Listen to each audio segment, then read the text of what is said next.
Welcome to another episode of Boom and Bust. I'm your host, Tony Clement, here at the News Forum where all voices matter. Canada and the Republic of Korea have a robust trade relationship. Last year, two-way trade totaled $14.3 billion.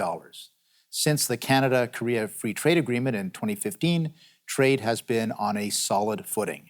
Joining us to discuss this relationship is Stewart Beck. He is the president and CEO of the Asia Pacific Foundation of Canada and a former seasoned diplomat for Canada in Asia. Welcome to the program. Thanks, Tony. I'm glad to be here. First of all, maybe give us your perceptions of where Canada-Korea trade is at this juncture. Well, my view has always been that we could be doing a lot more with Korea.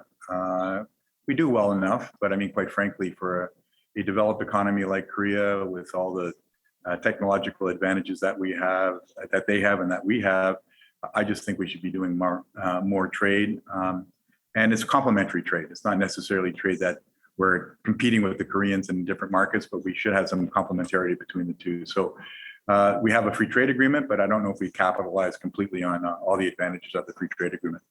Yeah, well, tell us what the nature of the trade is right now. What sort of goods and services are going back and forth? Well, typically we are a commodity supplier in that context, and I think again it's understandable for an economy like Korea, which depends an awful lot on manufacturing. Certainly, commodities, agricultural products in particular, are important. And one of the advantages, of course, for the free trade agreement is it gives us parity with the United States, in particular, in the export of our commodity products. So. Right. That's not unusual, unfortunately, in Asia. That's where we do a lot of our business. But I see our services are increasing, which is important. And I think once we get into the technology space, even more so in the digital space in Asia, there'll be some really good benefits. And we see that already, as you know, with Korea and Samsung investing in the artificial intelligence space in Canada, and they recognize what strengths we bring to that equation. So. Again, it's a very positive relationship. We just need to do more. So take us back to the free trade agreement. I know that there were high hopes then that we would build, shall I say, a more sophisticated trade relationship, a deeper trade relationship with the Republic of Korea. There must be some successes out of that, but you're saying that there's a ways to go as well. Is that right? Well, I mean, the successes would be, I'd say, mostly in the commodity space, but there are other ones as well. Ironically, I've been around long enough, as you know, as a diplomat, and I was working on Korea back in the 90s. At that point in time, we were really at a disadvantage to the United States when it came to our commodity exports, particularly in the beef sector and some of the other soybeans and the such like. And I remember, I came back to Ottawa in 2003. At that point in time, the deputy minister for trade for agriculture suggested to us, why not get into a free trade agreement? So in fact, we launched our free trade agreement with Korea before the Americans did. And perhaps it was a bit of a ploy on the Korean side, I don't know. But they ended up stopping our agreement and then went and moved quickly with the United States, because the United States saw what we were doing. And thought, well, we can't let the Canadians have some sort of leg up on us in that context. So it took us a long time for us to conclude the agreement. The Americans had concluded, then we finally concluded a few years after the Americans. So in some ways, we're a little bit late to the party because it allowed their suppliers to establish themselves because they were ahead of us on the free trade agreement. Right. But I think today, again, part of it is acknowledging what needs to be done. It's getting Canadians understanding what the advantages are, understanding the where their benefits are. So I think it's going to only get better, and the more we interact with Korea, particularly in the technology space, I think it's going to prove some real benefit. We've got less than a minute before the first break. Are there any trade irritants between Canada and Korea right now? I would say right now, not. I mean, the biggest trade irritant in my mind is not doing enough of it, and that's where the advantage would be. Autos, is that used to be an issue? That was, again, really the sticky point, as you can imagine, in the original negotiation. Because I would imagine, you can understand where our automakers would be on giving more access to the Koreans into our market. But again, it was resolved, and usually these end up being beneficial to both parties, ourselves and to the Koreans. We're going to continue our conversation with Stewart Beck of the Asia Pacific Foundation of Canada, Canada-Korea Trade, right after these messages. Please stay with us.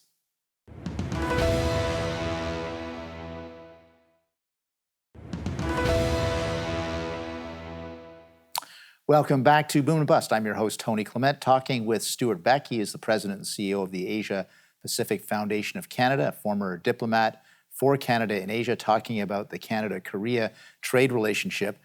Just wondering, Stewart, obviously we've been through this period of great disruption with the COVID pandemic. Has that affected Canada-Korea supply chains at all?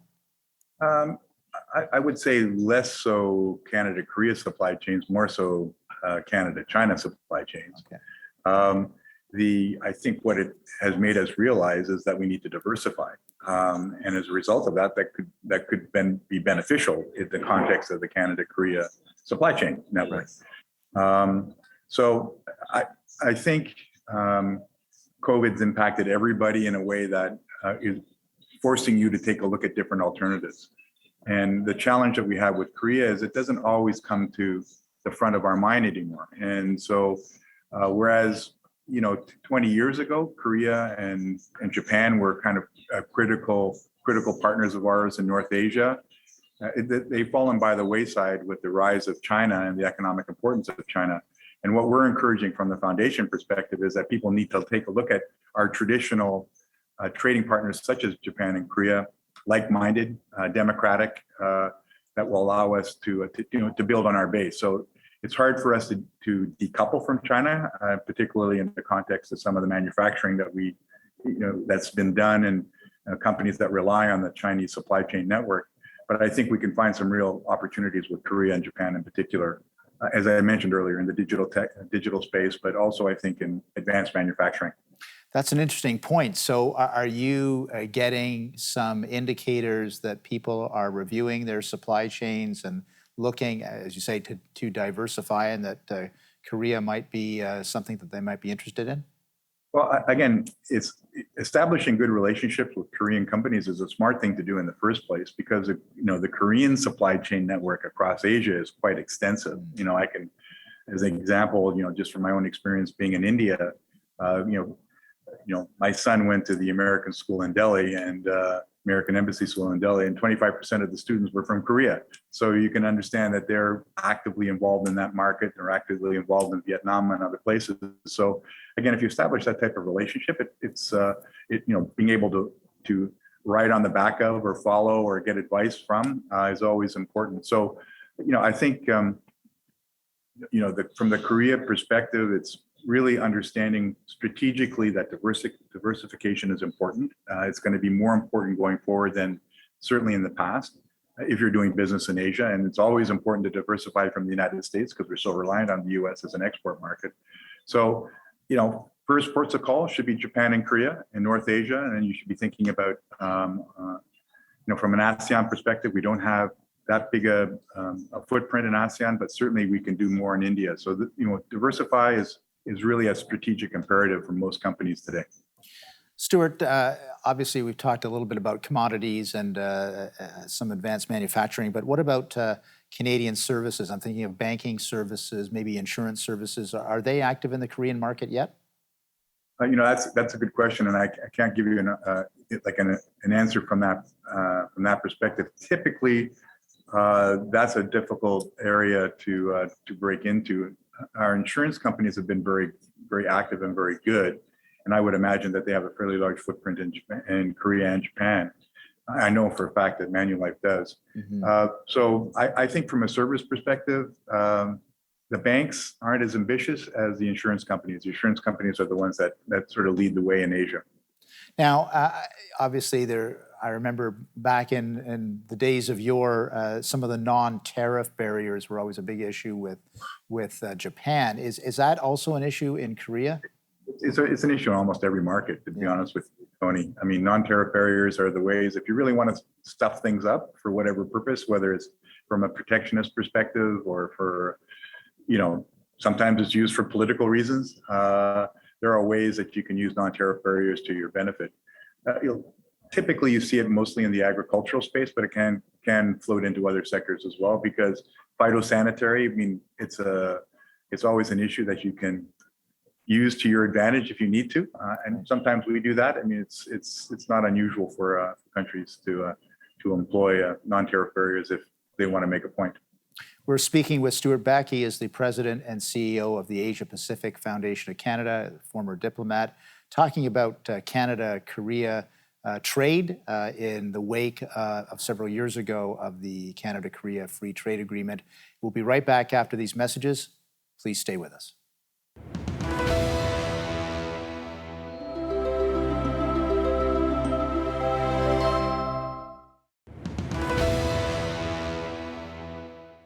And we're back here at Boom and Bust, here at the News Forum, talking to Stewart Beck, talking about Canada-Korea trade. Stewart, we were talking off camera a little bit about the Korean diaspora. Obviously, this is one of the strong points in any Canadian trade relationship, understanding how a diaspora in Canada can be a force of good because of their own understanding of their home country or their former country.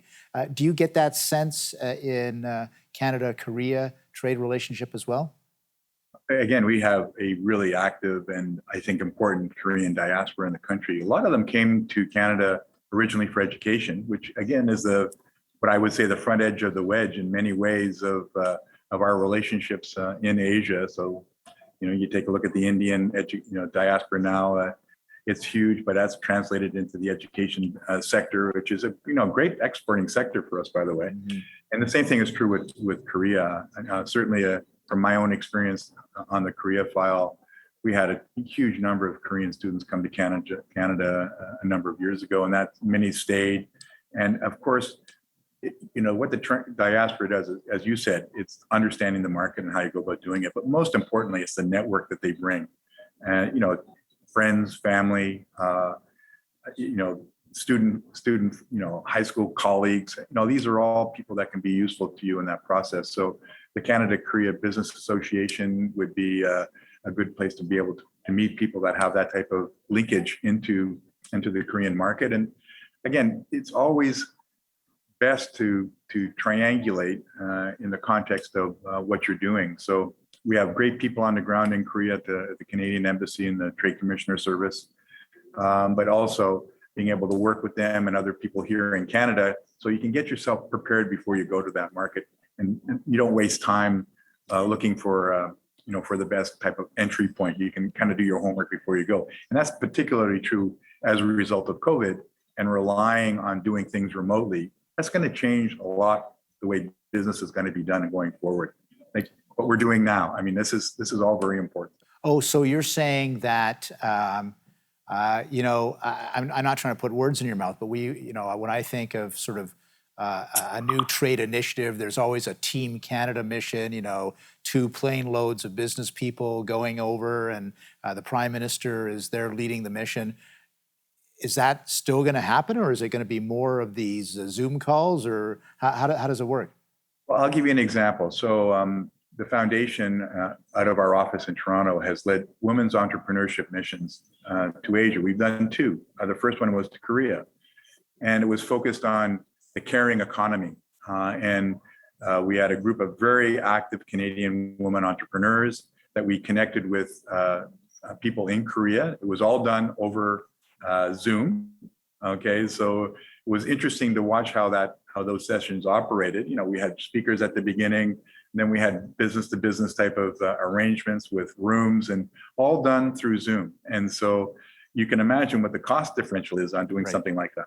And again, if one of the things that we developed as part of that exercise, part of it is from my own background being as a trade commissioner myself, is you want to be as targeted as you possibly can. And we developed a website for the women entrepreneurs to be able to identify where in Korea that they should be looking at building their business, what types of companies, where the incubator accelerators are, all the various things that you would need to understand as a business person in the technology space.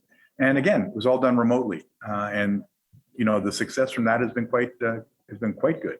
So kudos to our team in Toronto; they did a great job, and And then we followed that up with a similar women's entrepreneurship mission to Taiwan.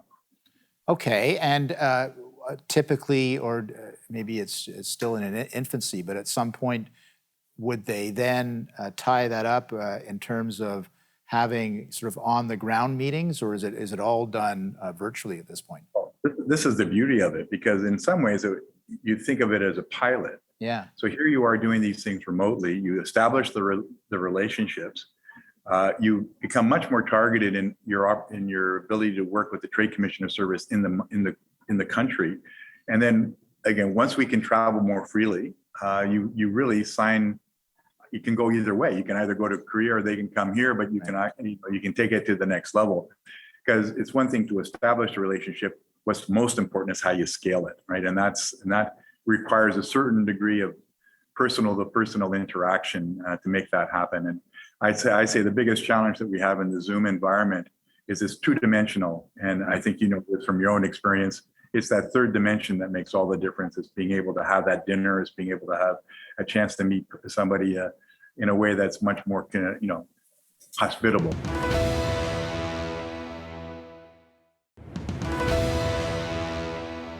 Welcome back to Boom and Bust. I'm your host, Tony Clement, here with Stewart Beck. He is the President and CEO of the Asia Pacific Foundation of Canada, talking about Canada-Korea. Now, Stewart, you opened this can of worms earlier in the broadcast. We were talking about, or you were talking about China. Obviously, it's increasing economic assertions. And I just want to dig just a little bit deeper. Obviously, they're a factor in everything. So give us your sense of how that's working, not only with Korea, but also other parts of Asia. Well, I mean, it's really a geopolitical issue that we're all going to have to face. And it's not just in the context of China, because China is asserting itself. It's much more aggressive in its approach to the global realities that we're all looking at today. It's really the competition between the United States and China that's created issues not just for us, but for almost everybody in the context of the relationship. So, Korea, because China is such an important trading partner for them, they have to be careful in terms of how they manage that relationship. We have to be careful right now. We've got our own problems with Meng Wanzhou and the two Michaels, and that, we constantly think about that in terms of really how do we have to deal with this? It puts us in a what I would say, stuck in neutral, unfortunately, because I think that we would like to say quite a bit more about some of the things that are happening, but we have to be a little bit careful about that because of our relationship and the way it's working right now. And also, it's understanding the level of economic integration that China has with the whole region. So China is the second largest economy in the world now, but if you take a look at where it's really quite effective, it's in the markets in Asia. I mean, it's obviously we buy a lot of stuff from China, so does the United States and Europe, but really they are really integrated into the markets in Asia. So when we talk about our relationship with China, we're not talking just about our relationship with China, we're talking about a relationship with Korea and Japan and other countries that have a large kind of exposure to the China risk that we're all facing right now. So it's difficult, and it's not one that we're going to solve overnight, and it's one that we're going to have to be careful. It's easy to say, decouple from China or the security risks that are associated with China. It's more difficult to understand. It's important as a competitor to us, and it's important as a market to us, and it's how we engage in a way that's going to be respectful of our values, which is important, but also in a way that we may be able to have some sort of impact. And I often like to think that where we have an awful lot of respect in Asia, not just in China, but in other parts of Asia, is we don't carry a lot of the colonial baggage that other countries that do business in Asia. And there's a lot of respect for our governance standards and how we approach things. So when you think back to when we were a telecommunications powerhouse with Nortel and the impact that we had in the ITU, the International Telecommunications Union, we can have that sort of impact going forward, Tony, in spaces like AI, machine learning. The Global Partnership on AI is a good example where Canada has some leadership. So these are all important areas that we can maintain our relevance in an Asian context beyond just China. So I think something that we have to think about. Now, you've anticipated my next question. We got about a minute left, but what should we, Canadians, businesses, government be doing to enhance that relationship? The relationship with China or the relationship with Asia? With Asia. Well, one is to have an Asia strategy, okay? And for too long, we kind of look at Asia as, well, things are bad in the United States, we'll sell our products in Asia. You can't approach Asia that way. And Asia is a big, big region with many different countries. So you can't be all things to all people. So I think you need to start where it makes the most sense from you economically and develop a strategy for North Asia, which would mean, how do I want to approach Japan and Korea? They're not the same markets, but there are similar characteristics in those markets. Then we need to think about China, of course. And again, this is really important for many companies today and how they approach that, China as a country. And then finally, India is going to be a huge opportunity going forward. It's just, how do we do it?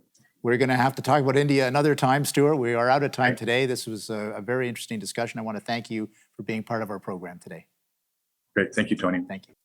Very interesting discussion on Canada, Korea, of course, with Stewart being the president of the Asia Pacific Foundation. It was even broader than that. China loomed large, as well as Japan. I'm glad you were here for that. Thanks for watching.